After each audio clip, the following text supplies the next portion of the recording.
আমি এই জন্যই ভিডিওটা করছি। আমি ভীষণই প্রাউড ফিল করছি যে টুম্পা ওর মানে মেকআপ আর্টিস্ট, বাট আমার কাছে হেয়ারটা করেছে, হেয়ারটা শিখেছে। তো ওর উপরে এই হেয়ারস্টাইলটা করেছে। প্রথমে আমি অনন্যার কাছে জানবো অনন্যা কেমন লেগেছে। হ্যাঁ, প্রথমে বলবো অনন্যা নো মেকআপ লুকে আছে, বাট হেয়ারটা করেছে বলে ও এগুলো খুব শখ। আমি জানি ও পরে এইগুলো করেছে। লিপস্টিক এসে করে নিল। ওর শরীরটা ভীষণ খারাপ, বোঝাই যাচ্ছে ওর ফেস ভীষণ ড্রাই। তো যাই হোক, কেমন লেগেছে বলো, তারপর আমি টুম্পাকে ডাকছি। খুব সুন্দর লেগেছে। ও কালার আমার এমনি ভালো লাগে, খুব সুন্দরই লেগেছে। হ্যাঁ, খুব সহজ, খুব হালকার মধ্যে। ইয়েস, হ্যাঁ। তো আমি এই জন্যই আরো দেখাচ্ছি, বিগিনার হেয়ার আর্টিস্ট বলবো, হেয়ার শিখেছে।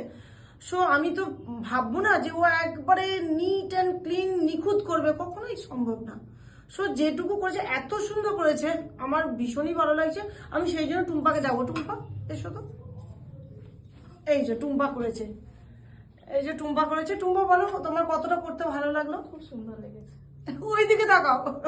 আচ্ছা, ওরা একদম নতুন তো, ওরা এখন ভিডিওর সামনে আসতে একটু ওদের ইতস্তত বোধ হয়, বাট ও তো শিখেছে আস্তে আস্তে। ওটা আমারও হয়েছে আর এদেরও হচ্ছে। সো এটা নিয়ে কোনো ব্যাপার না। তো কেমন হয়েছে কিন্তু জানিও। ফার্স্ট হাতে কাজ এত সুন্দর করবে আমি সত্যিই ভাবতে পারিনি। চলো।